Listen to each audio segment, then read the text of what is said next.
y equal M X plus C को बच्चों slope form of a line या slope intercept form of a line बोला जाता है।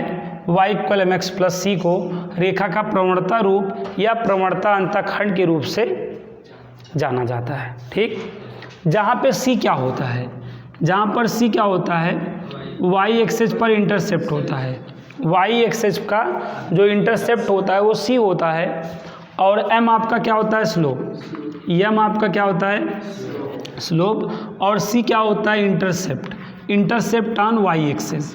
c क्या होता है बच्चों, इंटरसेप्ट ऑन y एक्सिस होता है ना। अब यहाँ बात को समझिएगा।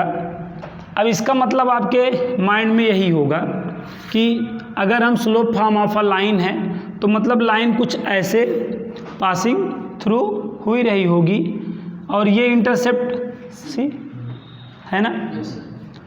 लेकिन जब इंटरसेप्ट y एक्सिस पर जब इंटरसेप्ट होगा तो लाइन ऐसे ऐसे होगी ना। y एक्सिस पर अगर कुछ इंटरसेप्ट दिया है तो लाइन ओरिजिन से कुछ डिस्टेंस ऊपर होगी या कुछ डिस्टेंस नीचे होगी। लेकिन अगर यही की वैल्यू, अगर यही c की वैल्यू ज़ीरो हो जाए, यही c की वैल्यू क्या हो जाए, ज़ीरो हो जाए, तो क्या हो जाएगा, तब यही लाइन जो है ओरिजिन से जाने लगेगी कि नहीं। ये जो आप अभी आप ऊपर देख रहे थे y equal M X plus C होने पर लाइन को आप यहाँ पे देखेंगे या यहाँ पे देखेंगे। लेकिन अगर c की वैल्यू ज़ीरो हो जाए बच्चों तो लाइन पासिंग थ्रू क्या हो जाता है, ओरिजिन हो जाता है। तब रेखा कहाँ से जाने लगती है, मूल बिंदु से। जब रेखा मूल बिंदु से जाएगी तो हमेशा c की वैल्यू क्या हो जाएगी, ज़ीरो हो जाएगी। और जब c की वैल्यू ज़ीरो हो जाएगी तो यहाँ रख दीजिए, तो y इक्वल एम एक्स आ जाएगा कि नहीं। तो ये लाइन पासिंग थ्रू ओरिजिन का इक्वेशन है। किसका इक्वेशन है, लाइन पासिंग थ्रू ओरिजिन का इक्वेशन ना। तो आपसे कोई पूछ सकता है कि मूल बिंदु से होकर जाने वाली रेखा का समीकरण बताओ ना। लाइन पासिंग थ्रू ओरिजिन का क्या बताओ, इक्वेशन। तो लाइन पासिंग थ्रू ओरिजिन का इक्वेशन क्या होगा, समझ गए, y इक्वल एम एक्स होगा। ठीक है, ऑलवेज रिमेंबर मूल बिंदु से होकर जाने वाली रेखा का समीकरण क्या होता है, y is equal to M X होता है, समझे। अब ऐसे भी देखिए प्रूव कर सकते हैं। अगर आपको लाइन पासिंग थ्रू ओरिजिन का इक्वेशन टेल करना हो ना, अगर हमें बच्चों लाइन पासिंग थ्रू ओरिजिन का इक्वेशन टेल करना हो तो हमेशा हम क्या करेंगे, लाइन को कहाँ से पासिंग थ्रू करेंगे, ऐसे ओरिजिन से पासिंग करेंगे। जब लाइन ओरिजिन से पासिंग थ्रू होगी, बात को समझिएगा, लाइन कह रहा है लाइन पासिंग थ्रू ओरिजिन का इक्वेशन बताओ, मूल बिंदु से होकर जाने वाली रेखा का समीकरण बताओ। तो हमें इसी रेखा का समीकरण बताना है ना, हमें इस रेखा का समीकरण बताना है। तो हमें जिस रेखा का समीकरण बताना होता है हम उस पर एक जनरल पॉइंट क्या, हम उस पर एक general point P x comma y मान लेते हैं कि नहीं। मान कैसे, तुरंत ऐसे परपेंडिकुलर ड्राप कर देते हैं कि नहीं, और इसको पॉइंट एम बोल देंगे। और ये ओ से एम तक कितना हो जाएगा, एक्स, और पी से एम तक कितना हो जाएगा, वाई हो जाएगा, है ना। अब यहाँ पर अगर आप देखें, यहाँ पर अब ये एक्स एक्सिस की पॉजिटिव डायरेक्शन से कोई कुछ ना कुछ एंगल तो बना ही रहा होगा। Let us suppose that theta suppose कर लिया। भाई एक्स एक्सिस की पॉजिटिव डायरेक्शन से क्या एंगल फॉर्म कर रहा है, आई डोंट नो है। आई डोंट नो होने पर हमें क्या लेट कर लेना होता है, थीटा लेट करना होता है। अब यहाँ पे रिलेशन देखो, ये राइट एंगल ट्रायंगल बन गया ना। तो इस राइट एंगल ट्रायंगल में देखो लंब बटे आधार का, परपेंडिकुलर अपान बेस का रिलेशन बना जो tan थीटा कहलाता है, और tan थीटा को m बोला जाता है। लंब की परपेंडिकुलर की वैल्यू y है, आधार बेस की वैल्यू क्या है, x। क्रॉस मल्टीप्लाई कर देंगे तो y इक्वल क्या हो जाएगा, mx। तो लाइन पासिंग थ्रू ओरिजिन का इक्वेशन हम ऐसे भी प्रूव कर सकते हैं, बोलो। तो लाइन पासिंग थ्रू ओरिजिन का इक्वेशन आपका ये y इक्वल mx, हमेशा याद रखिएगा। मूल बिंदु से होके जाने वाली रेखा का समीकरण क्या होता है, y बराबर mx होता है। ठीक है। अब यहाँ पे आपको कुछ हिस्ट्रिकल केसेस हैं जिसको आपको जानना चाहिए, ठीक है। अब मैंने आपको बताया है जो स्लोप है 4 टाइप का आउटपुट देता है। स्लोप जो है 4 टाइप का रिजल्ट आपको देता है। इधर ध्यान दीजिए, स्लोप आपको 4 टाइप का आंसर गिव करता है, पॉजिटिव, निगेटिव, ज़ीरो और नॉट डिफाइंड। आपसे पूछा जाए जीरो कब जो है स्लोप जो है आंसर गिव करेगा, तो आप विद इन सेकेंड बता सकते हैं, जब लाइन एक्स एक्सिस के पैरेलल हो। अगर लाइन एक्स एक्सिस के पैरेलल है तो स्लोप क्या होगी? ज़ीरो, है ना। स्लोप नॉट डिफाइंड कब होती है? जब वाई एक्सिस की क्या हो? पैरेलल। वाई एक्सिस के अगर पैरेलल है तो नॉट डिफाइंड होगी। क्लियर है बात। उसके बाद पॉजिटिव और निगेटिव की स्थिति मैंने बताया था। पॉजिटिव रहने पे लाइन हमेशा ऐसे रहती है कि नहीं, बताओ ना। और निगेटिव रहने पे लाइन की ये स्थिति, ये पोजीशन हुआ करती है। इस बात को आप जानते होंगे ना, प्रीवियस क्लास में ऑलरेडी बता चुका हूँ, ठीक है। तो यहाँ पर हमें इसकी आवश्यकता पड़ेगी, बात को समझना। तो लाइन पासिंग थ्रू ओरिजिन का इक्वेशन क्या हो गया?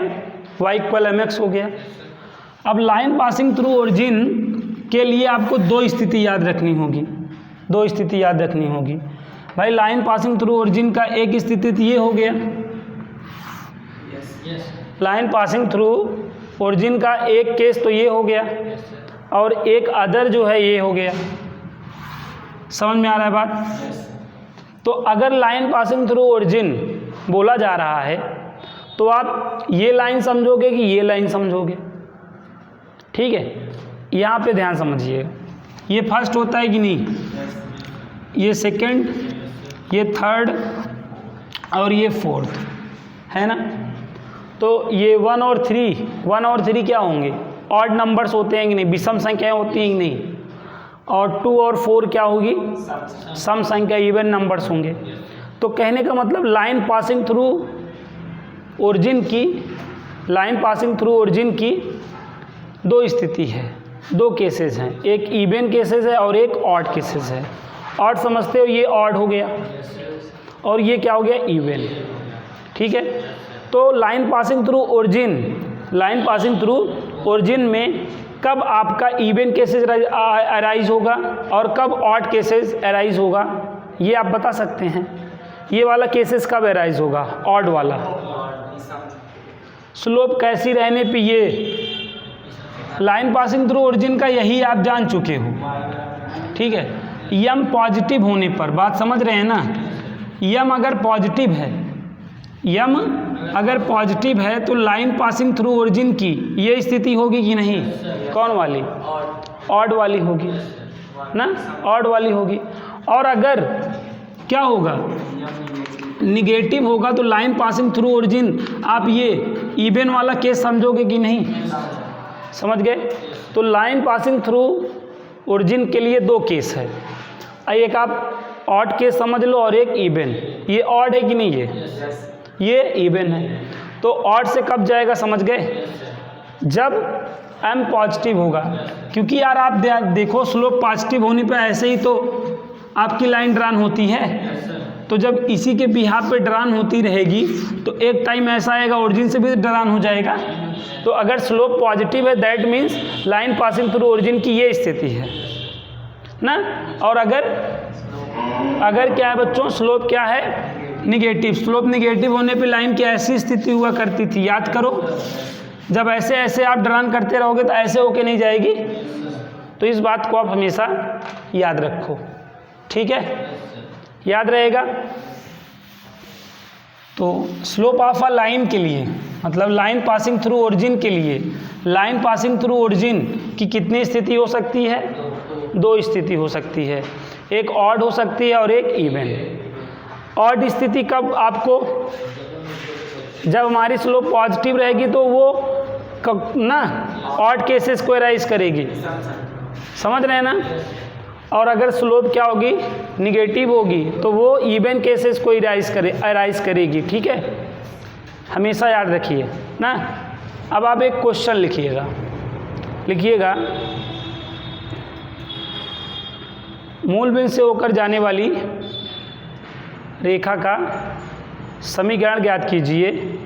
मूल बिंदु से होकर जाने वाली रेखा का समीकरण ज्ञात कीजिए जिसकी प्रवणता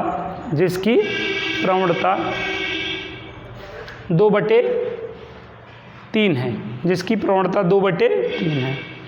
find equation of a line, ना, line passing through origin and slope is 2/3। Okay, देखिए उस रेखा का मूल बिंदु से होकर जाने वाली रेखा का समीकरण ज्ञात करना है। मूल बिंदु से, तो मूल बिंदु से बोला ही है तो तुरंत y बराबर mx की नहीं बताओ। मूल बिंदु से होकर जाने वाली रेखा का समीकरण क्या होता है? y इक्वल mx होता है। तो यहाँ पे m की वैल्यू आपको अलग से गिव कर दी है ना, तो ये क्या हो जाएगा बताएं? 2/3 इंटू x, तो ये आप मल्टीप्लाई कर सकते हैं। 3y इक्वल टू 2x, तो 2x minus 3y equal to 0। समझ में आया? तो पहला क्वेश्चन समझ में आया। ऐसे बोल देगा कि मूल बिंदु से होकर जाने वाली रेखा का समीकरण ज्ञात करो। मूल बिंदु से होकर जाने वाली रेखा का समीकरण ज्ञात करो जिसकी प्रवणता ये है वो है ना, क्वेश्चन में आपको गिवन रहेगा ना। अब अगला लिखो, कहेगा उस सरल रेखा का समीकरण ज्ञात करो जो मूल बिंदु से होकर जाता है। उस सरल रेखा का समीकरण ज्ञात करो जो मूल बिंदु से होकर जाता है। उस सरल रेखा का समीकरण ज्ञात करो जो मूल बिंदु से होकर जाता है। उस सरल रेखा का समीकरण ज्ञात करो जो मूल बिंदु से होकर जाता है और जो x अक्ष की धन दिशा से 45 अंश का कोण बनाता है। जो x अक्ष की धन दिशा से 45 अंश का कोण बनाता है। ठीक है, जो x अक्ष की धन दिशा से 45 अंश का कोण बनाता है। Find equation of a line passing through origin ना and with the positive direction of x axis make angle 45 degree, है ना। तो यहाँ पे क्या है, कह रहा उस लाइन का इक्वेशन बताओ जो ओरिजिन से जा रहा है, मतलब ओरिजिन से पासिंग थ्रू लाइन का इक्वेशन बताना है। ओरिजिन से पासिंग थ्रू लाइन का क्या बताना है? इक्वेशन बताना है। ठीक है बच्चों, तो ओरिजिन से पासिंग थ्रू लाइन का क्या बताना है आपको? इक्वेशन बताना है। इसलिए क्या होगा, y इक्वल क्या हो जाएगा? mx, है ना। और m की वैल्यू क्या गिव रखा है? m मतलब tan 45 बोला है ना, तो m बराबर tan, यहाँ पे 1 हो जाएगा कि नहीं, तो यहाँ रख दोगे तो y इक्वल टू x, तो x minus Y equal to क्या हो गया बच्चों? 0 हो गया।